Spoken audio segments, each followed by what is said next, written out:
my husband's mom, nearly culled my child to prove my parenting was wrong, so I kicked her to the curb. A year later, she tried to get my daughter removed from school behind my back. I loved everything about my husband, other than his mother. The first time I met her was when she came up to me after our wedding reception. Her dress was an off-white sequined borderline ball gown. "You'll never know him as well as I do," was the first thing she said to me. I swear I thought she was pranking me, but that's when her eyes narrowed and she glared at me like I had just asked to borrow money or something. "Well, I'm sure I'll get to know Zach in my own way." My tone was cheery, just trying to keep the mood up, but she didn't respond and just walked over to get ready to eat her meal. And I guess my husband noticed what was going on, because he came over and asked if I wanted to have her kicked out. I shook my head and insisted that we would get along eventually. You see, my parents had me when they were in their early 40s and had already died of old age, so I was stubborn that our future daughter should have a grandmother. I had no idea she was planning on unaliving our future daughter. A year later, our baby Nyla was born. We were lucky enough that my husband was able to fully support me while I became a stay-at-home mom and took care of her. We both loved her so much and would do anything to keep her safe. Fast forward 4 years later to Nyla's 4th birthday party. We were writing out the invitations with pink Crayola crayons together, and once we were done inviting her whole class, I asked her if there was anyone else she wanted to come. "Big mommy, big mommy, big mommy," she exclaimed with full excitement. I pinched the bridge of my nose, because by big mommy, she meant her grandmother, aka my mill. And up until this point, she hadn't talked to her other than through FaceTime. And I know what I said before about the whole grandparent thing, but I was extremely worried, because during many of our FaceTime calls, Nyla would beg me to give her peanut butter, and she's deathly allergic, so obviously I would say no. But my MIL would always chime in and say, "You're raising her to be too fragile. Give the girl what she wants." Her response always made Nyla think that I was being unreasonable, but I didn't want to be a bad mother, so I gave in and invited her. On the day my mother-in-law showed up with a homemade birthday cake, snacks, and cupcakes. At first I was touched. I really thought my MIL was trying to make amends. Boy, was I wrong. Because the second I let her in, I noticed that right there, hidden in the bag of snacks, was a share-size pack of Reese's cups. I gently maneuvered her back into the front garden. "What is in this birthday cake?" My tone was threatening.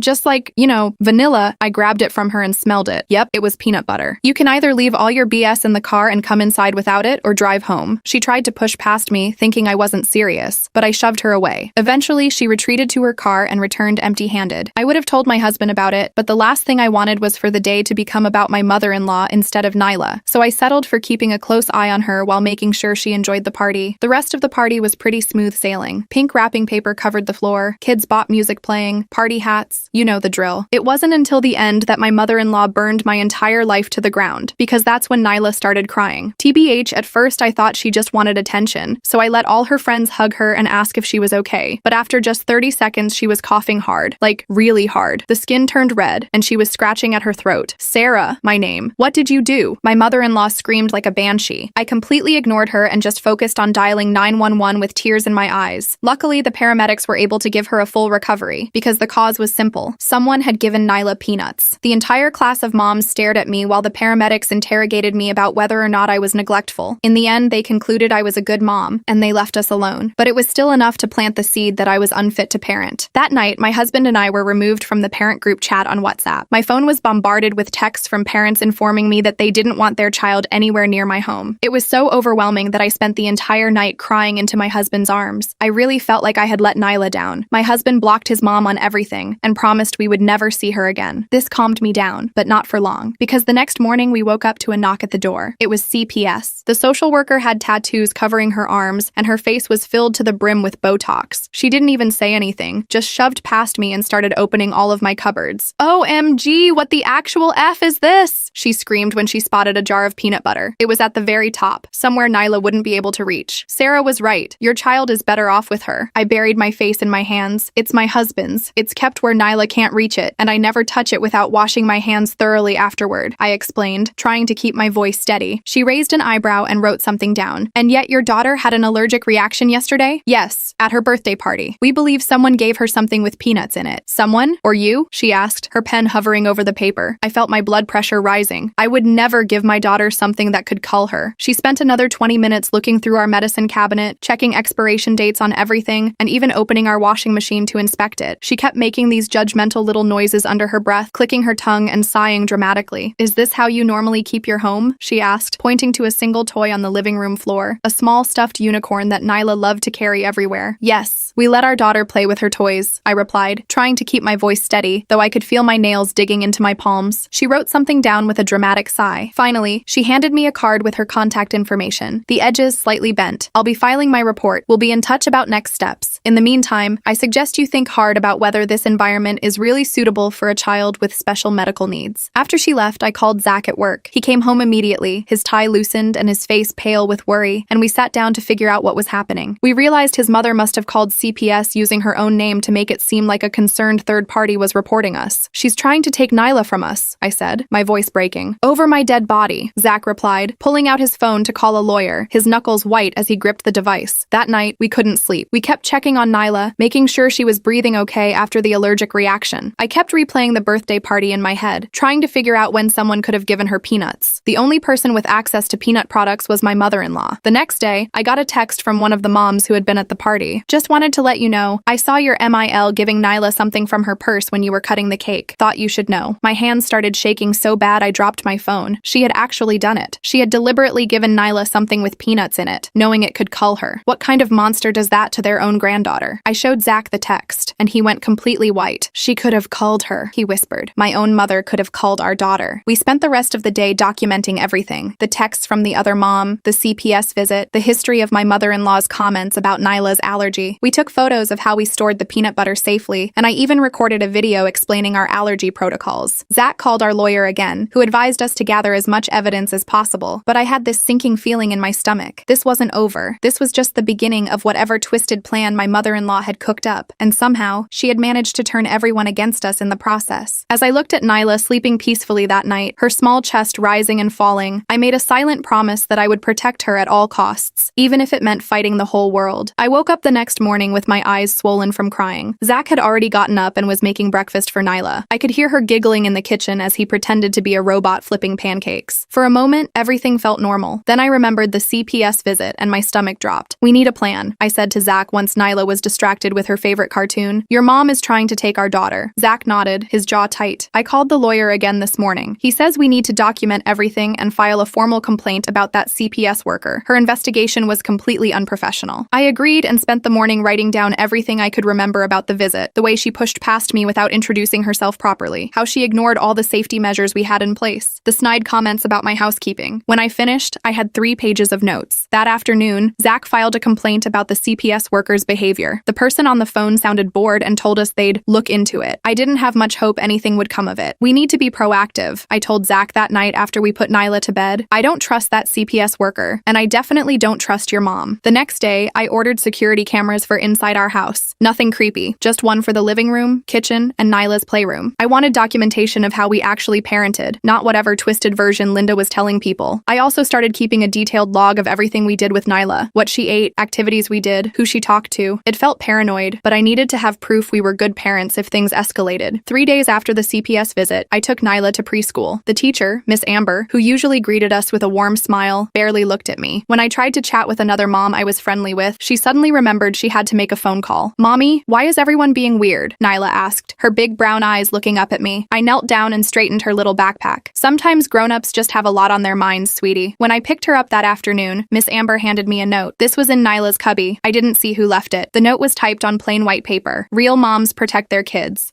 My hands started shaking. I showed Zach when I got home, and he immediately called the school to ask about their visitor policy. Anyone could have walked in and left that, he said, pacing our living room. This is completely unacceptable. The school director apologized and promised to tighten security, but the damage was done. Linda had found a way to get to us through Nyla's school. That weekend, we took Nyla to the park to try and give her some normalcy. She was running around the playground when I noticed a familiar car parked across the street. It was Linda's silver Lexus. I grabbed Nyla and pointed it out to Zach. She's watching us, I whispered, holding Nyla close. Zach marched toward the car, but it pulled away before he got close. When we got home, there was a voicemail on our landline. Just checking on my grandbaby, Linda's voice oozed fake sweetness. Since you won't let me see her, I have to make sure she's okay from a distance. That playground looks dangerous. All those germs and rough children. CPS might be interested in your negligent parenting choices. Zach deleted the message, his face red with anger. She's unbelievable. I'm calling the lawyer again tomorrow. The next week was relatively quiet, which made me even more nervous. It felt like Linda was planning something bigger. I was right. On Wednesday, I got a call from Nyla's school during nap time. Mrs. Thompson, there was an incident today we need to discuss. My heart raced as I drove to the school. The director met me in her office, looking uncomfortable. Someone called pretending to be you, she explained. They said Nyla needed to be picked up early for a surprise trip. Luckily, our receptionist thought the voice sounded off and called your cell to confirm. I felt felt sick. Someone tried to take my daughter? We didn't see who made the call, the director said. And unfortunately, the security camera outside the office malfunctioned today. I didn't believe in coincidences. This had Linda written all over it. We're concerned about having Nyla here, the director continued. This situation seems to be escalating, and we need to consider the safety of all our students. I understood what she wasn't saying. They wanted Nyla gone. The liability was too great. That night, Zach and I decided to pull Nyla from preschool. He arranged to work from home 3 days a week, and I would homeschool her for now. It broke my heart to take away her friends and routine, but her safety came first. The following Monday, I took Nyla to a different playground, one across town where nobody knew us. She was playing in the sandbox when a woman approached me. "Are you Sarah?" she asked, looking nervous. "Yes, I'm Sarah," I replied, immediately on guard. "Oh," she looked confused. "I got an email about a dangerous mother at this park. It had your picture. Said you give your kid peanuts even though she's allergic." I felt like I'd been punched. "That's completely false. Who sent this email?" "Some local mom group," she shrugged. "I don't know the person who sent it. Just wanted to check." She walked away, but I noticed other parents watching me, whispering. I grabbed Nyla and left, tears stinging my eyes. When I got home, I searched local mom groups on Facebook. Sure enough, there was a post warning about me, including a blurry photo taken from a distance. It showed me standing in my kitchen, and you could just make out a jar on the top shelf that looked like peanut butter. The post claimed I was under CPS investigation for endangering my allergic child. "She's turning everyone against us," I told Zach that night. "She's isolating us from any support system." Zach looked defeated. I never thought my own mother would do something like this. The next day, Nyla was invited to a birthday party by one of her former classmates. I was surprised but happy she wasn't being completely ostracized. I RSVP'd yes immediately. 2 days before the party, the mom called to uninvite us. "I'm sorry, but we've heard some concerning things," she said awkwardly. "I think it's best if Nyla doesn't come." "What concerning things?" I demanded. "I got a voicemail from someone who says they're close to your family. They mentioned child endangerment and CPS involvement. I can't risk having that around the other children." I hung up without responding. Nyla was devastated when I told her she couldn't go to the party. She didn't understand why her friends didn't want to play with her anymore. It broke my heart. That night, I couldn't sleep. I kept thinking about the CPS worker and how quickly she'd sided with Linda. I decided to do some digging. I found her professional profile online and looked at her social media connections. To my surprise, I discovered that she had recently connected with Linda on a professional networking site. They weren't close friends, but they were definitely in the same extended social circle. "There's a connection between them," I told Zach, showing him my phone. "It's not direct, but they know some of the same people. This could explain her bias during the investigation." Zach looked concerned. "This is a potential conflict of interest. The CPS worker should have disclosed this connection and possibly recused herself." I created a fake social media account and did some more investigating. Through careful observation of their public interactions, I found evidence that the CPS worker had mentioned working on a case that was referred to her by someone in her network who was concerned about a child's welfare. I took screenshots of everything. The next morning, we woke up to the sound of something hitting our front door. When Zach opened it, he found our door and porch covered in egg. Our neighbor across the street, an elderly man named Mr. Peterson, was watering his lawn. "You folks had a visitor last night," he called out. "Silver car, older lady, drove by real slow around 2 a.m., then something flew at your door." Zach thanked him and came back inside, his face grim. "That's it. I'm going to confront her directly." I was worried about Zach facing Linda alone, but he insisted. He drove to her house while I stayed home with Nyla, anxiously waiting for updates. When he came back 3 hours later, he looked exhausted. "She denied everything," he said, collapsing onto the couch. "Cried and said we're alienating her from her granddaughter. Said she's filing for grandparent visitation rights through the court." "Can she do that?" I asked, panicking. "Our lawyer says she can try, but it's usually only granted in cases where the grandparent had an established relationship with the child, or if one parent is deceased. Neither applies here." I felt slightly relieved, but still uneasy. Linda was escalating her tactics, and I was worried about what she might do next. The following week, we received official notice that Linda had indeed filed for grandparent visitation rights. Her petition cited the peanut incident as evidence I was an unfit mother, mentioned the CPS involvement, and claimed Nyla's removal from school was an attempt to isolate her from outside support. "This is insane," I said, reading through the paperwork. "She's the one who gave Nyla peanuts. She's the one who called CPS. She's twisting everything around." Our lawyer advised us to gather as much evidence as possible before the hearing. We collected statements from our pediatrician about Nyla's allergy and our careful management of it. We got a letter from Zach's workplace confirming he was working from home to help with Nyla's education. We printed out the screenshots of the CPS worker's connection to Linda. The day before our court date, I was helping Nyla clean up her crayons when I noticed a drawing she'd made. It showed a tall figure labeled Big Mommy, holding a bottle with magic drink written on it. Next to it was a smaller figure labeled Me, with tears coming down her face. "Nyla, sweetie, what's this picture about?" I asked, trying to keep my voice casual. Nyla looked up from her coloring. "Big Mommy said she has a magic drink that will make me not allergic to peanuts anymore, but it tastes yucky and makes my tummy hurt." I felt ice in my veins. "When did Big Mommy tell you this?" "When she came to my school for lunch," Nyla said, already losing interest interest in the conversation and reaching for another crayon. "She came to your school?" I asked, trying not to sound as panicked as I felt. "Uh-huh. She said it was our secret." I immediately called Zach, who came home early from work. We sat down with Nyla together and gently asked her more about these visits. Apparently, Linda had somehow been getting into the school during lunch periods, claiming to be on the approved pickup list. She'd been telling Nyla that I was keeping her sick on purpose, and that her magic drink would cure her. "Did you ever drink the magic drink?" Zach asked, his voice shaking slightly. Nyla shook her head. "It smelled like the bad butter, the one that makes me get owies on my skin. Peanut butter." Linda had been trying to give Nyla peanut products, telling her it would cure her allergy. I felt physically ill. We called our lawyer immediately and added this new information to our case. He suggested we record any future interactions with Linda, which was legal in our state as long as one party consented to the recording. The next day was our court date. Linda showed up in a conservative navy dress, looking every bit the concerned grandmother. She had brought photo albums of Zach as a child and spoke tearfully about wanting the same close relationship with Nyla. She claimed I was unstable, possibly suffering from postpartum depression even years after Nyla's birth, and that I was using the peanut allergy to control everyone around me. "I only brought peanut butter to test if the allergy was real," she told the judge, dabbing at her eyes with a tissue. "So many mothers these days invent allergies for attention. I was concerned for my granddaughter's development." Our lawyer presented our evidence: the pediatrician's confirmation of the severe allergy, the screenshots showing Linda's connection to the CPS worker, statements from neighbors about the egging incident, and Nyla's disturbing drawing. The judge seemed concerned but didn't make an immediate decision. Instead, he ordered a temporary arrangement. Linda would get supervised visitation once a week, with a court-appointed supervisor present at all times. I was devastated but tried to stay positive. At least there would be someone watching her every move. The first visit was scheduled for the following Saturday. The supervisor, a woman named Carla, seemed professional and took her job seriously. Linda was on her best behavior, bringing appropriate gifts for Nyla and playing the role of doting grandmother perfectly. But I noticed how she kept telling Nyla that mommy's rules are too strict and grandma knows best. After the visit, Carla seemed charmed by Linda. "She clearly loves her granddaughter," she told me. "I don't see any reason for concern." This pattern continued for 3 more weeks. Linda would act perfect during the visits, while subtly undermining me to both Nyla and the supervisor. After the 4th visit, Carla submitted a report suggesting the supervision requirement be relaxed. I was at my breaking point. Linda was winning, and I felt powerless to stop her. That night, after putting Nyla to bed, I sat down with all of Nyla's recent drawings. There were more pictures of Big Mommy with the magic drink. In one, Nyla had drawn herself with spots all over her body, labeled "after drink." I realized Linda was still trying to convince Nyla to drink something with peanuts in it. She was playing the long game: gain visitation rights, get the supervision removed, and then cure Nyla's allergy by exposing her to the very thing that could cull her. I knew I needed more concrete evidence than children's drawings, so I came up with a plan. The next time Linda dropped Nyla off after a visit, I would record our interaction and try to get her to reveal her true intentions. The opportunity came the following weekend. As Linda was saying goodbye to Nyla, I casually mentioned that Nyla had been talking about a magic drink. "Oh, that's just a little game we play," Linda said with a dismissive wave. "Kids and their imagination." I waited until Nyla was inside with Zach before continuing. "She says you told her it would cure her peanut allergy." Linda's fake smile dropped. "Well, maybe if you weren't so neurotic about every little thing, she wouldn't even have allergies. Children develop these things because their mothers are overprotective." I kept my phone recording in my pocket as I replied, "Allergies don't work that way. Exposure to peanuts could cull her." Linda rolled her eyes. "Please, one day you'll thank me for fixing your child. My Zach never had any of these special needs. I raised him to be strong. By giving her something she's deathly allergic to?" I asked, trying to keep my voice steady. "Sometimes children need to build up tolerance," she said, her voice taking on a lecturing tone. "All this coddling is why kids today are so weak. If you'd let me spend more time with her without your interference, I could help her overcome this so-called allergy." I had what I needed. I ended the conversation and went inside, my hands shaking as I played the recording for Zach. His face went from shock to rage to determination. "We're ending this now," he said, calling our lawyer. With the recording, Nyla's drawings, and our previous evidence, we filed for an emergency hearing to revoke Linda's visitation rights. The judge listened to the recording and looked at the drawings, his expression growing more concerned by the minute. "Mrs. Zachariah," he addressed Linda directly, "are you telling this court that you believe you can cure your granddaughter's medically documented severe allergy by exposing her to the allergen?" Linda tried to backtrack, claiming she was misunderstood, but the damage was done. The judge immediately suspended all visitation and ordered a full psychological evaluation before any further contact would be considered. As we left the courthouse, Linda followed us to the parking lot, screaming that we were keeping her from her rights as a grandmother. Several people stopped to watch the scene unfold, including one of the moms from Nyla's old preschool. I saw the recognition in her eyes as she witnessed Linda's unhinged behavior. The next day, that same mom texted me, "I think I owe you an apology. I believed some things I heard about you that I now realize weren't true." It was a small victory, but it felt huge after weeks of being isolated and vilified. Slowly, as word spread about Linda's Linda's behavior and the court's decision, other parents reached out too. The tide was beginning to turn. We still had a long road ahead. Linda wasn't giving up easily, and we knew we needed to stay vigilant. But for the first time in weeks, I felt like we might actually win this battle. Nyla was safe for now, and we had proof of what Linda had been trying to do. That night, as I tucked Nyla into bed, she asked me a question that broke my heart. "Mommy, is Big Mommy mad at me because I'm broken?" I held her close, fighting back tears. "You are not broken, sweetie. You are perfect exactly as you are. Big Mommy is confused about some things, and that's why she can't visit right now." "Will she get unconfused?" Nyla asked, her eyes already drooping with sleep. "I don't know," I answered honestly, "but what I do know is that Daddy and I will always keep you safe. That's our most important job." As I watched her drift off to sleep, I made another silent promise. Not only would I protect her from harm, but I would also protect her from ever feeling like she was broken or wrong because of her allergy. And I would make sure Linda never had the chance to make her feel that way again. The next morning, I woke up feeling more determined than ever. This wasn't just about keeping Linda away from Nyla anymore. It was about making sure she understood that she would never be able to manipulate or harm our family again. We needed to be proactive, not just reactive. I started by calling Nyla's old preschool and explaining the situation in full. The director was horrified to learn that Linda had somehow been getting in during lunch periods. They immediately reviewed their security procedures and discovered that Linda had been claiming to be me, using my ID number from their system. They promised to implement photo verification for all visitors going forward. Then I reached out to the parents who had contacted me after witnessing Linda's courthouse meltdown. They were surprisingly supportive now that they knew the truth. One mom even admitted that she had received multiple anonymous emails about me, all coming from the same address, which turned out to be Linda's email with a slight variation. "She created a whole fake identity to spread rumors about you," the mom told me, sounding embarrassed for having believed it. I should have questioned it more. With each person I spoke to, the web of Linda's deception became clearer. She had been systematically working to isolate us from any support system, all while positioning herself as Nyla's savior. It was calculated and terrifying. But now that people knew the truth, Linda's power was diminishing, and I was determined to keep it that way. The next few days were weirdly quiet. No calls from Linda, no strange cars driving by our house, nothing. It made me super nervous, like when you're watching a horror movie and the music stops right before something jumps out. I kept checking our security cameras obsessively and made sure Nyla was never alone, not even for a minute. "Maybe she finally got the message," Zach said one night after we put Nyla to bed. He was scrolling through his work emails, trying to catch up on everything he'd missed while dealing with his mom's craziness. I shook my head. "I don't think so. This doesn't feel like giving up. It feels like regrouping." I was right. 3 days later, I got a text from a number I didn't recognize. "Thought you should see this. Linda's been telling everyone you're mentally unstable." There was a screenshot attached of a Facebook post in a private local mom group. Linda had created a whole fake profile under the name Sarah's Concerned Friend and was sharing all these made-up stories about me having episodes and dangerous behavior around Nyla. I showed Zach, and he immediately called our lawyer. "Can we get a restraining order based on online harassment?" he asked, pacing around our kitchen. The lawyer said we needed more direct evidence that it was actually Linda behind the account. So I made a plan. I created my own fake profile and joined the mom group. Then I sent a private message to Sarah's Concerned Friend, saying I had some information about the Thompson family that might be useful. Linda took the bait immediately. "I'm actually Nyla's grandmother," she wrote back. "I've been trying to protect her from her unstable mother. What information do you have?" I took screenshots of everything and sent them to our lawyer. He filed for an emergency restraining order the next day. The judge granted it temporarily, pending a full hearing in 2 weeks. I felt like I could breathe a little easier with the restraining order in place, but I was still on edge. Linda had proven she didn't respect boundaries, legal or otherwise. I doubled down on our security measures, adding motion sensor lights outside and making sure all our windows and doors were locked at all times. A week later, I took Nyla to the grocery store. We were in the cereal aisle when I heard someone call my name. I turned around and saw Catherine, one of the moms from Nyla's old preschool. My first instinct was to grab Nyla and walk away, but Catherine looked genuinely apologetic. "Hey, I just wanted to say I'm really sorry about everything," she said, fidgeting with her shopping list. "I should have talked to you directly instead of believing rumors." I nodded, still cautious. "It's been a really hard time for us." "I bet," she said. "Look, there's something you should know. Linda came to our monthly book club last week. She didn't know I was friends with Megan, who saw her meltdown at the courthouse. She was telling everyone you've been diagnosed with Munchausen by proxy, and that's why you're making up Nyla's allergy." My blood ran cold. "That's completely false." "I know," Catherine said quickly. "Megan called her out on it and Linda went ballistic, started screaming about how everyone was against her and how she was going to save Nyla one way or another. It was scary, honestly." I thanked Catherine for telling me and hurried through the rest of our shopping. As soon as we got home, I told Zach what happened. He called the lawyer again to update him on this new development. The day of our restraining order hearing arrived. I was a nervous wreck, checking and double-checking that we had all our evidence organized. We had the screenshots of Linda's fake profile, statements from parents who had witnessed her behavior, the recording of her talking about curing Nyla's allergy, and now Catherine's written statement about the book club incident. We arrived at the courthouse early. Our lawyer met us in the lobby, looking confident. "We have a solid case," he assured us. "The judge takes threats to children very seriously." Linda showed up right before the hearing started. She was wearing a conservative gray dress and had her hair pulled back in a tight bun. She looked like she was auditioning for the role of respectable grandmother in a Lifetime movie. Her lawyer was a slick-looking guy in an expensive suit who kept checking his watch. The hearing started with our lawyer presenting our evidence. The judge listened carefully, occasionally asking clarifying questions. When the recording of Linda talking about fixing Nyla's allergy was played, I saw the judge's expression harden. Then it was Linda's turn. Her lawyer tried to paint her as a concerned grandmother who was being alienated from her granddaughter. He claimed I was the unstable one, making up stories about Linda to keep her away from Nyla. "Your Honor, my client has never given her granddaughter peanut products," her lawyer said smoothly. "These allegations are completely fabricated by a mother who is using her daughter's supposed allergy to control everyone around her." I felt Zach tense beside me. The lawyer continued, "We have evidence that Mrs. Thompson has been diagnosed with anxiety and depression in the past. We believe she is projecting her own issues onto her mother-in-law." That was a low blow. I had seen a therapist briefly after Nyla was born for some mild postpartum anxiety. It was completely normal and had nothing to do with my parenting abilities. Our lawyer objected, pointing out that my mental health history was irrelevant and that we had concrete evidence of Linda's dangerous behavior. The judge sustained the objection. Then Linda took the stand. She put on a tearful performance about how much she loved Nyla and how worried she was about her well-being. "I just want what's best for my granddaughter," she said, dabbing at her eyes with a tissue. "I've never tried to harm her. I simply questioned whether her allergy was being managed properly." Our lawyer cross-examined her, bringing up the recording. "Mrs. Zachariah, in your own words, you stated that you wanted to fix your granddaughter by exposing her to peanuts. How do you explain that?" Linda's face hardened for a split second before she composed herself. "I was frustrated and speaking metaphorically. I would never actually give her peanuts. And the magic drink you told her about, the one that would cure her allergy, that was just a game," Linda insisted. "Children love magical thinking." Our lawyer then pulled out a surprise piece of evidence, a receipt from Linda's credit card showing she had purchased peanut butter the day before her supervised visit with Nyla. "Can you explain why you purchased this item when you knew your granddaughter has a life-threatening allergy to it?" Linda looked flustered. "I eat peanut butter myself. It had nothing to do with Nyla. Yet you told Nyla about a magic drink that smelled like the bad butter that gives her always on her skin." "Those are her words, Mrs. Zachariah." Linda's facade finally cracked. "She needs to build up tolerance," she snapped. "All these allergies kids have nowadays are because parents coddle them too much. When I was raising Zach, we didn't have all these special snowflake conditions." The courtroom went silent. Even her lawyer looked shocked at her outburst. The judge called for a brief recess, and Linda's lawyer immediately pulled her aside, speaking to her in harsh whispers. When court resumed, the judge didn't waste any time. "Based on the evidence presented, I am granting a permanent restraining order prohibiting Linda Zachariah from contacting Sarah Thompson, Zachary Thompson, or Nyla Thompson in any way. This includes in person, by phone, email, social media, or through third parties. Mrs. Zachariah is to remain at least 500 feet away from the Thompson family's home, Nyla's school, and any other location where they are present." I felt tears of relief spring to my eyes. The judge continued, "Furthermore, I am ordering Mrs. Zachariah to undergo a psychological evaluation before any reconsideration of this order can take place. This court takes threats to children very seriously, especially when those threats come from family members who should be protecting them." Linda stood up, her face contorted with rage. "This is ridiculous. She's turned my own son against me. She's poisoning my granddaughter against me. Mrs. Zachariah, control yourself or you will be held in contempt," the judge warned. Linda's lawyer grabbed her arm and whispered something to her. She sat down, still fuming. As we left the courthouse, I felt like a massive weight had been lifted from my shoulders. Zach looked relieved but sad. "I never thought it would come to this," he said quietly as we walked to our car. "My own mother. I'm sorry it had to be this way," I told him, squeezing his hand. "I really did try to make it work with her." "I know," he said. "This isn't on you. She made her choices." We picked up Nyla from my friend Anna's house, where she'd been playing during the hearing. She ran to us with a crayon drawing in her hand. "Look what I made," she exclaimed, holding up a picture of our family, just the three of us, standing in front of our house with big smiles. That night, after Nyla was asleep, Zach and I sat down to talk about next steps. "I think we should move," he said. "Not far, just to a different neighborhood. Somewhere Linda doesn't know the address." I agreed. "And maybe a new preschool for Nyla too. A fresh start for all of us." Over the next few weeks, we found a house in a nearby town and enrolled Nyla in a new preschool that had excellent security measures and was very accommodating of her allergy. We didn't tell anyone our new address except for a few trusted friends. Moving day was exhausting but exciting. Nyla loved her new pink bedroom, and I loved the bigger kitchen with plenty of counter space for cooking allergy-safe meals. Zach seemed more relaxed than he had been in months. As we were unpacking, our doorbell rang. I froze, immediately thinking of Linda. Zach went to check the security camera we'd installed and relaxed. "It's just our new neighbors," he said. I opened the door to find a friendly-looking couple with a little boy about Nyla's age. They introduced themselves as David and Rose and their son Bobby. They had brought us a welcome basket with a handwritten note that said, "We heard you have a peanut allergy in the family, so everything in here is nut-free. I almost cried at their thoughtfulness. We invited them in for coffee, and while the kids played, we chatted about the neighborhood. It felt so normal, so drama-free. I hadn't realized how much tension I'd been carrying until I felt it begin to melt away. Over the next few months, Nyla thrived in her new environment. She made friends at her new preschool and loved her teacher, Miss Campbell. Her allergy was taken seriously by everyone, and she never had to feel different or broken because of it. We heard through Zach's cousin that Linda had been telling everyone we moved to Alaska to keep Nyla away from her. We decided to let her believe that. The further she thought we were, the better. One day at a local moms group meetup, I met a woman named Christine who had recently moved to the area. As we chatted, she mentioned she used to live in our old town. "Do you know Linda Zachariah?" she asked casually. I tensed up immediately. "Why do you ask?" Christine sighed. "She was banned from seeing my sister's kids years ago. Same kind of stuff. Undermining parenting decisions, ignoring allergies, trying to turn the kids against their mom. I just wondered if you'd had any run-ins with her, living in that area." I was stunned. "She's my mother-in-law," I admitted. "We actually moved here to get away from her." Christine nodded knowingly. "You're not the first. My sister moved to Colorado for the same reason." It was oddly comforting to know we weren't Linda's first targets. It confirmed that none of this was our fault. It was all Linda's issues. But it also made me sad to think about how many families she had hurt with her behavior. 6 months after our move, we celebrated Nyla's 5th birthday at our new house. It was a small party with her new friends, pink balloons everywhere, and a nut-free cake that I made myself. No drama, no emergencies, no Linda. As I watched Nyla laughing and playing with her friends, I felt a deep sense of peace. We had protected her from someone who was supposed to love her, but instead tried to harm her. We had rebuilt our lives in a new community that accepted and supported us. And most importantly, Nyla was happy, healthy, and safe. That night, after all the guests had gone home and Nyla was tucked into bed with her new stuffed unicorn, Zach and I sat on the back porch with glasses of wine. "We did it," I said, clinking my glass against his. "We protected our family." "We sure did," he replied, putting his arm around me, "and we always will." I leaned into his embrace, watching the stars come out in the clear night sky. Linda was out of our lives for good, and our future was brighter than ever.